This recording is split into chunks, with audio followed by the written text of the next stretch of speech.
लोकसभा में वक्फ संशोधन bill pass हो गया है। बिल के समर्थन में 288 वोट पड़े, जबकि विरोध में 232। बिल पर करीब 12 घंटे तक चर्चा चली। इस दौरान सत्ता पक्ष और विपक्ष में जमकर वार पलटवार हुए।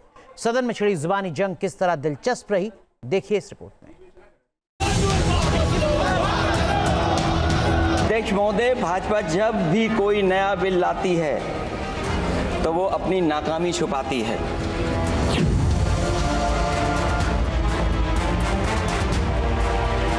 इतना बेसिक ये फर्क जो है अगर समझ में नहीं आते या जानबूझ करके आप नहीं समझना चाहते हैं तो मेरे पास इसका कोई इलाज नहीं। जिन्होंने लोकसभा में 12 घंटे तक चर्चा, ब्रिटिश के डिवाइड एंड रूल को 1 घंटे 50 मिनट तक वोटिंग और आधी रात को 1:56 पर वक्फ संशोधन बिल पास।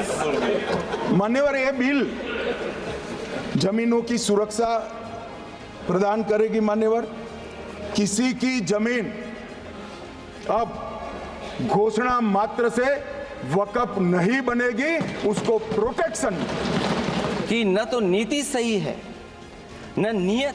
विपक्ष की पूरी फील्डिंग के बावजूद मोदी सरकार ने फ्रंट फुट पर बल्लेबाजी की।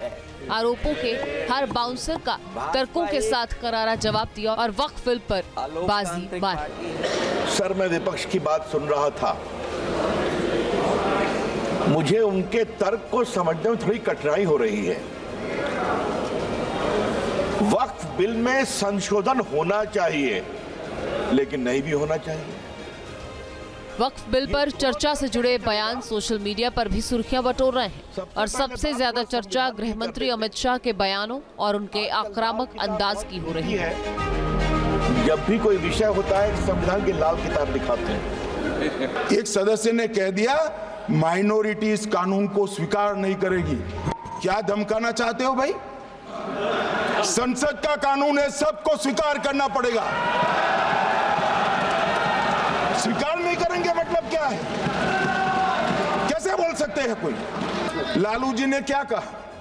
मैडम, सरकार जो यह संशोधन विधेयक पेश किया है, सरकार की पहल का हम स्वागत करें, लेकिन मैं चाहता हूं कि भविष्य में आप कड़ा कानून लाइए और ये जो चोरी करने वाले लोग हो उनको जेल की सलाखों के पीछे।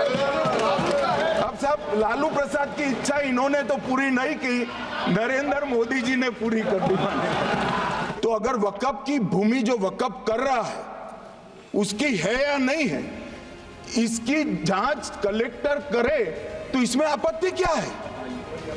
वक्फ तो दान है भाई, और दान अपनी संपत्ति का किया जा सकता है, किसी और की संपत्ति का नहीं किया जा सकता। ये बिल का मकसद सिर्फ मुसलमानों को जलील और रुस्वा करना है, मुसलमानों को दूसरे दर्जे। शाह के इस अंदाज के साथ ही वक्फ बिल पर असदुद्दीन ओवैसी का रुख भी चर्चा में। हिस्से को पढ़ेंगे तो महात्मा गांधी उस वक्त के सिया। ओवैसी ने बिल का खुलकर विरोध किया, सरकार पर हमले किए और बिल की कॉपी फाड़कर सुर्खियां बटोरने की कोशिश की। तो मैं गांधी की तरह इस कानून को फाड़ता हूं। ये अनकॉन्स्टिट्यूशनल है सर। इस देश में किया उन्होंने, उस कानून को फाड़ दिया। तो मैं गांधी की तरह इस कानून को फाड़ता हूं। ये अनकॉन्स्टिट्यूशनल है सर। इस देश में किया उन्होंने, उस कानून को फाड़ दिया। तो मैं गांधी की तरह इस कानून को फाड़ता हूं। ये अनकॉन्स्टिट्यूशनल है सर। वक्फ बिल भाजपा की नफरत की राजनीति का एक और अध्याय है। ओवैसी की तरह ही अखिलेश यादव भी वक्फ संशोधन बिल का विरोध करते दिखे। एक साथी तो अखिलेश ने हर बयान से बीजेपी की नीति और नियत पर सवाल उठाने की कोशिश की। ध्रुवीकरण का हवाला दिया, चर्चा में चीन को भी ले आए कि वक्फ की जमीन से बड़ा मुद्दा वो जमीन है जिस पर चीन ने अपने गांव बसा लिए हैं, लेकिन कोई बाहरी खतरे पर सवाल बवाल न करे, इसलिए ये बिल लाया जा रहा है। और माननीय मंत्री जहां से आते हैं, जिस प्रदेश से आते हैं, कम से कम ये तो बताएंगे कि वहां कितने चीन ने गांव बसा लिए, घर बन गए हैं। भाजपा का लक्ष्य वक्फ की जमीनों पर है। इन जमीनों का नियंत्रण अपने हाथ में लेकर इन जमीनों को पिछले दरवाजे से अपने लोगों के हाथों में दे देना चाहती है। भाजपा चाहती है कि वक्फ बिल लाने से मुस्लिम समुदाय को लगे कि उन पर हक को मारा जा रहा है, वो उद्वेलित हों और भाजपा को ध्रुवीकरण की राजनीति करने का मौका मिल सके। इस चर्चा के दौरान विपक्ष के आरोपों और सवालों का सांसद अनुराग ठाकुर ने भी जवाब दिया और उसकी भी चर्चा सोशल मीडिया पर जारी है। अगर संविधान की आप इस कॉपी को देखेंगे तो आपको एहसास होगा कि बाबा साहब अंबेडकर का सपना था कि एक देश में तो एक ही संविधान रहेगा। आपने एक देश में दो विधान बनाने का काम किया है। आपको तय करना है संविधान के साथ रहना है कि वक्फ के साथ रहना है, वक्फ के साथ रहना है कि संविधान के साथ रहना है, आपको तय करना पड़ेगा। और यही नहीं, और जो लोग बड़ी बड़ी बातें यहां पे कर रहे थे उनको यही कहना चाहता हूं, ये हिंदुस्तान है, पाकिस्तान या तालिबान नहीं। यहां बाबा साहब का संविधान चलेगा, काबिले का फरमान नहीं, मुगलिया फरमान नहीं चलने वाला यहां पर। मैं निम्नलिखित प्रस्ताव पेश करता हूं कि ये सभा लोकसभा में वक्फ संशोधन बिल पेश करने वाले अल्पसंख्यक कल्याण मंत्री किरण रिजिजू के बयान भी लगातार सुर्खियों में है। जो कमेटी इस बार दोनों सदन लोकसभा बिल से जुड़ी बारीकियां हो या विरोधियों के सवालों का जवाब, रिजिजू ने अपने अंदाज में दूध का दूध और पानी का पानी कर दिया। शब्द ऐसा होता है कॉन्स्टिट्यूशनल, अनकॉन्स्टिट्यूशनल, ये हल्के में इस्तेमाल नहीं करना चाहिए। अब जब कहता है कि हिंदुस्तान में माइनॉरिटी सेफ नहीं है, आप समझता है इसका क्या मतलब है? मैं दावे के साथ कह सकता हूं, मैं खुद एक माइनॉरिटी हूं, हिंदुस्तान से ज्यादा माइनॉरिटी का सेफ्टी कहीं और नहीं है।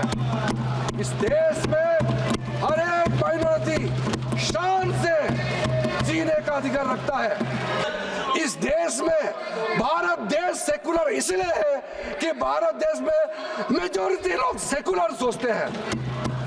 जो इन्होंने 2013 यूपीए विपक्ष की ओर से बार बार सेकुलरिज्म की दलीलें दी जाती रही, लेकिन अब नई बिसात बिछा दी गई है। सरकार ने लोकसभा में वक्फ संशोधन बिल पास कराते ही एक बार फिर अपना रणनीतिक कौशल दिखाया और यही नहीं, एक तीर से 6 निशाने साधे गए।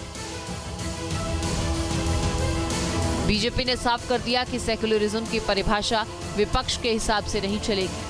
मुस्लिमों से जुड़े हर फैसलों को मुस्लिम विरोधी बताने की विपक्ष की रणनीति भी अब नहीं चलेगी।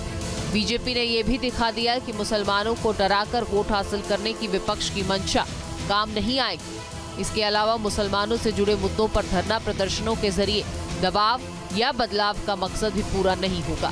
बीजेपी ने विपक्ष को ये भी बता दिया है कि नीतीश कुमार और चंद्रबाबू नायडू के समर्थन से चल रही सरकार को कमजोर समझने की कोई भी भूल न करे। और साथ ही विपक्ष को ये भी संदेश दे दिया गया कि फैसले लेने के मामले में पीएम मोदी अभी भी पहले की तरह ही मजबूत है। तो सदन में बीजेपी ने सियासी समीकरण भी साधे और विपक्ष की मोर्चाबंदी को भी फेल किया। यही वजह है जिस वक्त बिल को विपक्ष मुस्लिम विरोधी बताने की कोशिश करता रहा, उसी बिल के समर्थन में कई मुसलमान खड़े। विद्वान लोग हैं हमारे समाज। Team news nation. News nation अब व्हाट्सएप पर खबरों की ताजा अपडेट के लिए न्यूज़ नेशन के इस QR कोड को स्कैन करें।